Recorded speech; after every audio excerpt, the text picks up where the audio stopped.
Are you ready to fight for your life? I know I am. Yes, it's a rainy day today.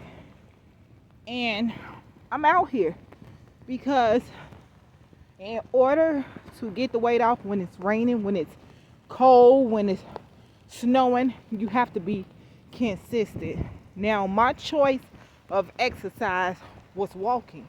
Walking 3,000 steps for beginners a day. And just because it's raining today, don't mean I can quit. It doesn't mean I can stop. I still have to be consistent. The key word is consistent in doing this. Do I want to be out here in the water? No. But do I want to get this weight off? I do.